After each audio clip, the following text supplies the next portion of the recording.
मागण्या मान्य करण्यासाठी 1 महिन्याचा कालावधी देण्यात यावा असं कामगार संघटनेकडून कोर्टात आज सांगण्यात आलं। मात्र आता हायकोर्टानंच कर्मचाऱ्यांना 1 तासाचा अल्टिमेटम देत संप मागे घेण्याचे आदेश दिले।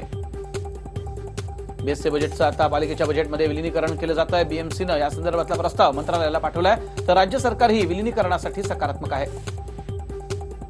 आज सुरू असणाऱ्या बेस्ट संपामुळे प्रवाशांना रिक्षा टॅक्सीनं प्रवास करावा लागतोय, त्यामुळे चेंबूर सांताक्रूज लिंक रोडवरती वाहतुकीची कोंडी झाली आहे। वाहनांची वाढती संख्या आणि बेशिस्त वाहन चालकांमुळे या कोंडीत अधिक भर पडली आहे। बेस्ट संपाचं वार्तांकन डेपो जवळून करण्यासाठी पत्रकारांना पोलिसांनी मज्जाव केलाय। डेपो बाहेरील रोडच्या 100 मीटर बाहेरून वार्तांकन करा असं पोलिसांकडून सांगण्यात आलंय। त्यामुळे आंदोलनात पोलिसांची दडपशाही सुरू झाल्याचं एकूणच बघायला मिळत आहे। रुग्णाच्या नातेवाईकांनी डॉक्टरला मारहाण केल्याचा निषेधार्थ मुंबईतील घाटकोपरच्या राजावाडी रुग्णालयातील डॉक्टर संपावरती गेले। शेतकरी मेळाव्याच्या माध्यमातून राष्ट्रवादी काँग्रेस आज पश्चिम महाराष्ट्रात लोकसभा निवडणुकीचं बिगुल वाजवणार असून शरद पवार या मेळाव्याला उपस्थित राहतील। यावेळी फुले पगडी देऊन शरद पवारांचा सत्कार करण्यात आला। पुरंदर तालुका संपूर्ण दुष्काळी जाहीर करावा यासह विविध मागण्यांचे ठराव या मेळाव्यात करण्यात आले। या मेळाव्याच्या माध्यमातून शरद पवार नेमकं काय भाष्य करणार याकडे सगळ्यांचं लक्ष लागलंय। शिवस्मारकाचं काम ताबडतोब थांबवण्यात यावं असे लेखी आदेश सार्वजनिक विभागाकडून देण्यात आले। सुप्रीम कोर्टानं स्थगितीचे तोंडी आदेश दिल्याचं सरकारी वकिलांनी सार्वजनिक बांधकाम विभागाला पत्राच्याद्वारे कळवलं होतं आणि त्यानुसार सार्वजनिक बांधकाम विभागानं ही कारवाई केली। कोस्टल रोडच्या कामासाठी मुंबईतल्या 83 वर्ष जुन्या वरळी सीफेसवरती हातोडा येणार असून त्यामुळे स्थानिक रहिवाशांना त्रास होणार आहे। सीफेसच्या प्रॉमनेडवर बॅरिकेडिंग केल्यानं मॉर्निंग वॉक, जॉगिंग, व्यायाम करायला येणाऱ्या रहिवाशांची मात्र गैरसोय होते। कोस्टल रोडच्या कामाला वरळी सीफेसच्या जॉगर्स अँड वॉकर्स असोसिएशन आणि लाफ्टर क्लबच्या सदस्यांनी विरोध केलाय। हाय प्रोफाईल रहिवाशांची समजूत काढण्यासाठी शिवसेनेचे स्थानिक खासदार, आमदार, नगरसेवक आणि कोस्टल रोडचे अधिकारी जॉगिंगला आले होते। ग्रामस्थांचा तीव्र विरोध आणि शिवसेनेच्या वाढत्या विरोधानंतर नाणारचा प्रकल्प हलवण्याचा निर्णय सरकारनं घेतलेला आहे। त्यामुळे रायगड जवळील एमआयडीसीच्या जागेवर हा प्रकल्प आणणार असल्याची शक्यता आहे। डोंबिवलीच्या भाजपच्या पदाधिकारी असलेल्या धनंजय कुलकर्णी यांच्या दुकानातनं लाखोंचा शस्त्रसाठा जप्त झालाय। वेगवेगळ्या प्रकारची एकूण 170 शस्त्र या धाडीत जप्त केली। या कारवाईत पोलिसांनी चाकू, सुरे, तलवारी, बंदुका ताब्यात घेतल्या। याबाबत भाजपकडनं कोणतीही प्रतिक्रिया अजून आलेली नाहीये। पालघरमधील आरोग्य केंद्राच्या भेटीदरम्यान आरोग्यमंत्री एकनाथ शिंदे खुर्चीवरनं पडता पडता वाचले। सुदैवानं एकनाथ शिंदे यांना इजा झाली नाही। चंद्रपूरच्या वरोरा नाका चौकात शिवसैनिकांनी बाळासाहेबांबद्दल आक्षेपार्ह वक्तव्य करणारा निलेश राणे यांचा पुतळा जाळला।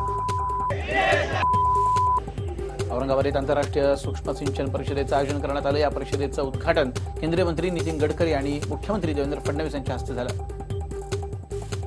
नंदुरबारमध्ये बोट बुडून 5 जणांचा दुर्दैवी अंत झाला आणि या प्रकरणी बोटीच्या मालकाविरोधात गुन्हा दाखल करण्याचे आदेश पालकमंत्री रावल यांनी दिले।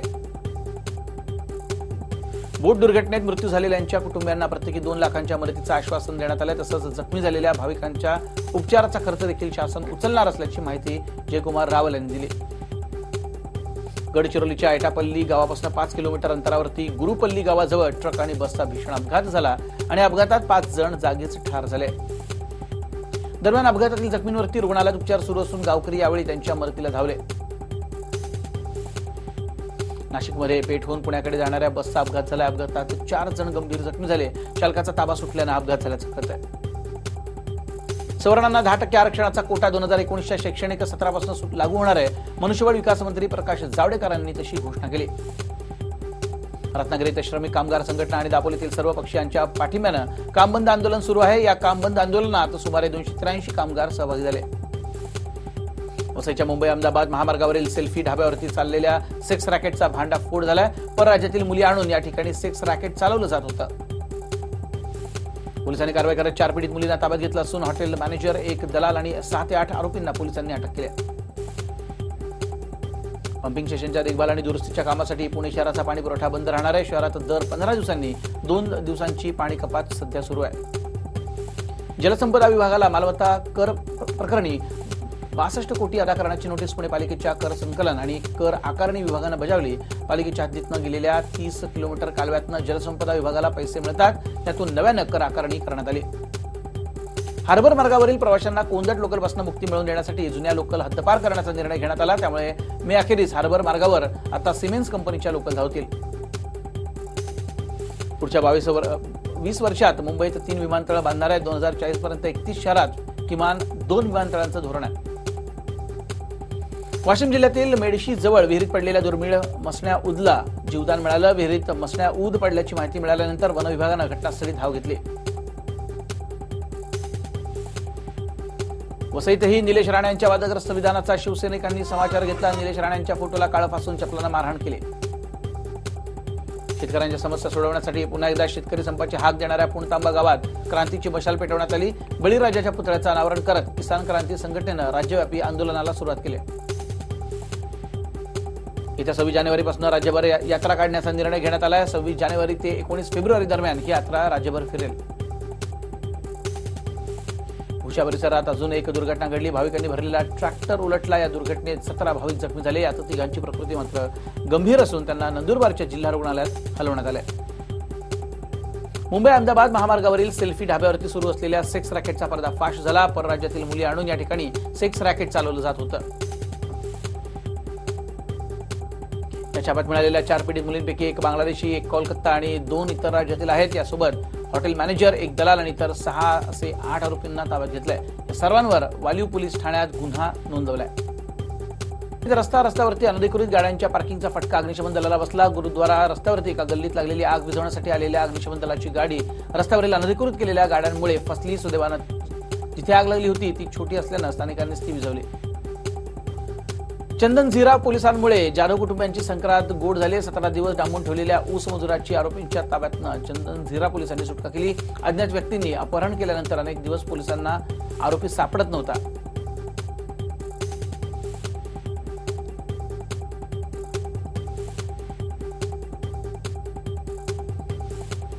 चंद्रपूर जिल्ह्यातील मूल तालुक्यातल्या येरगाव येथील 65 वर्षीय मारुती पुट्टावार यांचा वाघाच्या हल्ल्यात मृत्यू झाला. आपल्या शेळ्यांना चारण्यासाठी ते कवडपेठच्या जंगलात घेऊन गेले असता वाघानं हल्ला केला. तळ्यावरती पाणी पाजून बाहेर निघत असताना डबा धरून बसलेल्या वाघानं मारुती यांच्या शेळ्यांवर हल्ला केला. यात 2 शेळ्या ठार झाल्या. मात्र त्याचवेळी मारुती हे वाघाला हुसकावून लावत असताना वाघानं त्यांच्यावर देखील हल्ला केला. ते जखमी झाले. वाशिम जिल्ह्यातील अनसिंग येथील जैन विद्यालयात प्रजासत्ताक दिनानिमित्तानं स्नेहसंमेलन सुरू असताना गावातील 2 शालेय विद्यार्थ्यांमध्ये वाद झाला. यात घटनेत संजय काळे यांचा मृत्यू झाला. मुलीचे नातेवाईक संजय काळे हे अनसिंग पोलीस ठाण्यात तक्रार दाखल करण्यासाठी गेले असता गव्हाणे यांच्या गटानं त्यांना मारहाण केली. गंभीर जखमी झालेल्या संजय काळे यांचा उपचाराच्या दरम्यान मृत्यू झाला. काळे यांच्या नातेवाईकांनी अनसिंग पोलिसात 9 जणांच्या विरुद्ध तक्रार नोंदवली आहे. साताऱ्यातील सम्राट हॉटेल व्यावसायिकाच्या मुलाची अज्ञात इस्मांनी धारदार शस्त्रांना वार करून हत्या केल्याचं शासकीय रुग्णालयासमोर तणावाचं वातावरण आहे. हत्या केल्यानंतर घटनास्थळावरून मारेकरी फरार झाले. पोलिसांनी परिसरात मोठा बंदोबस्त ठेवलाय. अहमदनगर जिल्ह्यातील राहता शहरात पतंग उडवताना विजेच्या तारेला चिकटून एका 18 वर्षीय तरुणाचा दुर्दैवी अंत झाला. तर तरुणाला वाचवणारे दोघे या घटनेत जखमी झाले. नाशिकमधील पवारवाडी, मोरे, मळा, बालाजीनगर इथं 16 वर्षांच्या सुफियान निजाम कुरेशीचा पतंग उडवत असताना इमारतीच्या 3ऱ्या मजल्यावरनं पाय घसरून खाली पडल्यानं दुर्दैवी अंत झाला. विरारमध्ये मकर संक्रांतीच्या दिवशी 16 पक्षी पतंगांच्या मांज्यानं जखमी झाले. जखमींपैकी 4 कबुतरांचा मृत्यू झालाय. तर उर्वरित जखमी कबुतरांवर उपचार करून सोडून देण्यात आलं. विरारमधील करुणा ट्रस्टच्या वतीनं मकर संक्रांती निमित्तानं 13 ते 15 या 3 दिवसांच्या कालावधीत पक्षी चिकित्सा शिबिर आयोजित केले गेले. यावेळी पतंगाच्या मांज्यामुळे जखमी झालेल्या कबुतरांना रेस्क्यू करून त्यांच्यावरती शिबिरात उपचार केले गेले. संक्रांतीनी तळजाई टेकडी इथं जुमला पतंग उत्सवाचं आयोजन झालं. काँग्रेसने आयोजन केलं. यावेळी पंतप्रधान मोदी यांनी 2014च्या निवडणूक काळात जनतेला वारेमाप आश्वासनं दिली. मात्र ती नुसती जुमलेबाजी ठरली. ही जुमलेबाजी लोकांसमोर आणण्यासाठी जुमला पतंग उत्सव आयोजित करण्यात आला. यावेळी जुमलेबाजीच्या घोषणा लिहिलेले पतंग काँग्रेस कार्यकर्त्यांनी उडवले. तळजाई टेकडीवर या महोत्सवाला नागरिकांनी चांगला प्रतिसाद दिला. आगामी लोकसभा निवडणुकीत जनता मोदींचा पतंग नक्की कट करेल असा विश्वास यावेळी काँग्रेसनं व्यक्त केला.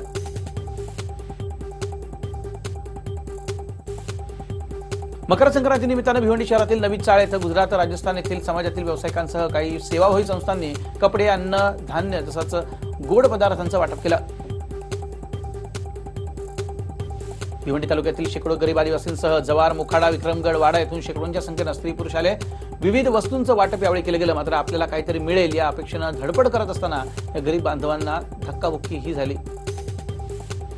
देवीला सौभाग्याचं वाण देण्यासाठी माहूरमध्ये महिलांनी प्रचंड गर्दी केली. 3.5 शक्तीपीठांपैकी मूळ पीठ असलेल्या माहूरमध्ये सती, अनुसूया माता आणि रेणुका देवीचं मंदिर आहे. देवीला मकर संक्रांतीला वाण देण्याची परंपरा आहे. आणि त्यासाठी आज तीर्थक्षेत्र माहूरमध्ये हजारोच्या संख्येनं महिला गर्दी केली. महिलांची गर्दी आजही कायम राहणार आहे. त्यासाठी कोणताही अनुचित प्रकार घडू नये यासाठी जिल्हा प्रशासनानं मोठा पोलीस बंदोबस्त ठेवलाय. करवीर निवासिनी अंबाबाईची मकर संक्रांतीच्या निमित्तानं देवीची हलव्याच्या दागिन्यांनी पूजा बांधण्यात आली. यावेळी देवीचं दर्शन घेण्यासाठी भाविकांनी मोठी गर्दी केली.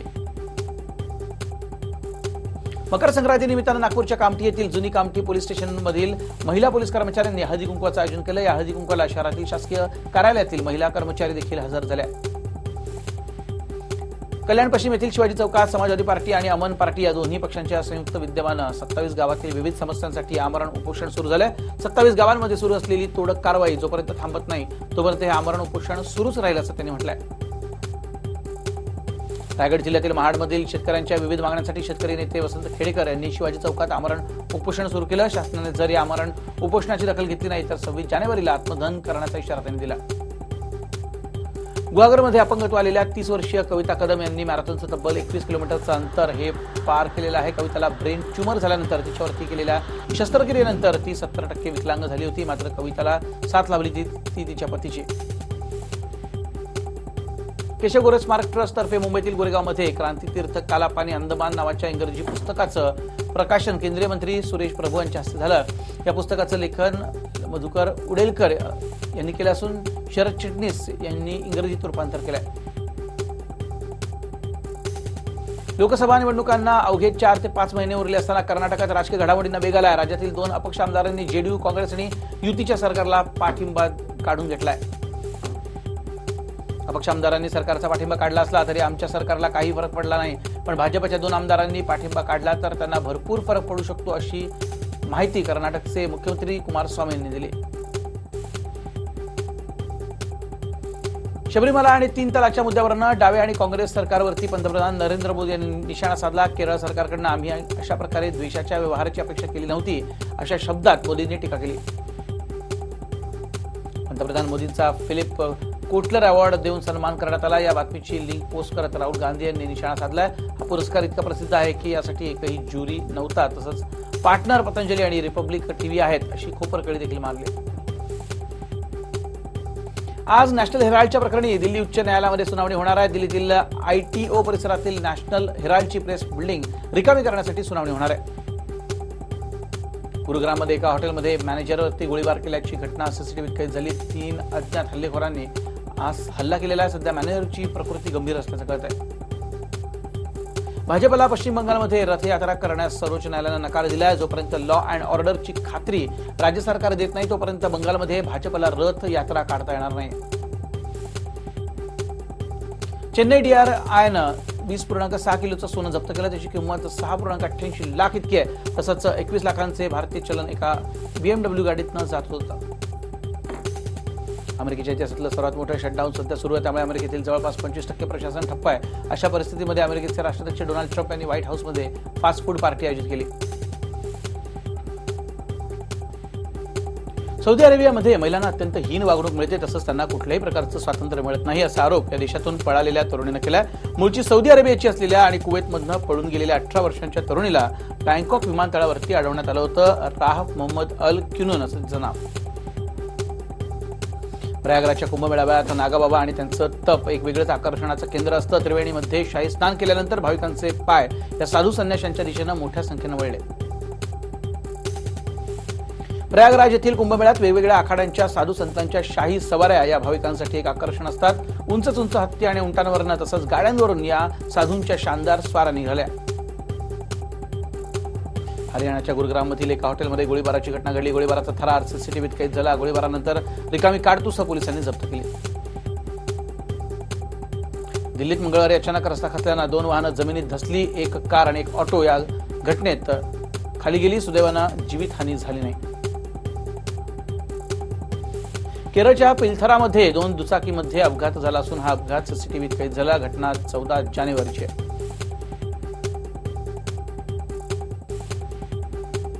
फ्लिपकार्टवरती द रिपब्लिक डे सेल 20 जानेवारीपासून सुरू होणार असून 22 जानेवारीपर्यंत असेल. या सेलमध्ये SBI कार्डवरती खरेदी केल्यास 10% इन्स्टंट सूट मिळेल. अमेझॉन ग्रेट इंडियन सेल परतलाय. 20 ते 23 जानेवारी दरम्यान हा सेल आयोजित केला गेलेला आहे.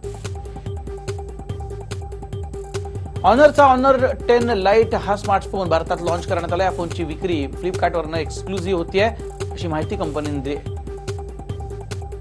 भारत आणि इंग्लंड यांच्यातील सांस्कृतिक संबंध वाढवणाऱ्या शेख दिन मोहम्मद यांच्यावरती गुगलनं विशेष डुडल केलं. 1759 साली पाटणा येथे जन्मलेले मोहम्मद इंग्लंडमध्ये रेस्टॉरंट उघडणारे पहिले भारतीय आहेत.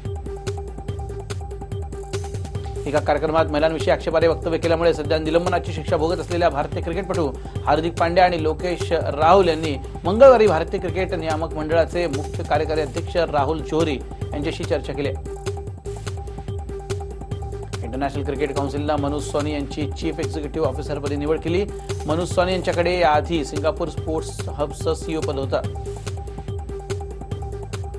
शिखर रोहितनं सलामीला एकत्रित 4000 धावांचा पल्ला पार केला. भारताकडनं सर्वोत्कृष्ट भागीदारीमध्ये आता शिखर रोहित दुसऱ्या स्थानावरती आहेत, तर हा टप्पा पार करणारी ही जगातली 4थ्या क्रमांकाची सलामीवीरांची जोडी आहे. नेटकरांनी धोनीच्या विरोधकांना ट्रोल केलंय, तर विराटला सलाम ठोकलाय. मंगळवारी भारताच्या विजयानंतर मीम्स झाले होते व्हायरल. भारतीय फुटबॉल संघ एशिया कपमधून बाहेर पडल्यानंतर स्टीफन कॉन्स्टन्टाईन यांनी प्रशिक्षक पदाचा राजीनामा दिलेला आहे. पराभवाची नैतिक जबाबदारी स्वीकारत त्यांनी राजीनामा दिल्याचं कळत आहे. अखेरची ऑस्ट्रेलियन ओपन खेळणाऱ्या मरेनं सोमवारी सर्वस्व पणाला लावत तब्बल 4 तास 9 मिनिटं झुंज दिली. स्पेनच्या रॉबर्ता बतिस्ता यानं मरेची कडवी झुंज मोडून काढत विजय मिळवला. सेरेना विल्यम्सनं जर्मनीच्या ततयाना मारियाचा सरळ सेटमध्ये पराभव करत पुढील फेरीत आता प्रवेश मिळवलाय. सेरेना आता तिच्या 24व्या विश्वविक्रमी ग्रँड स्लॅम पासून काही पावलं दूर आहे.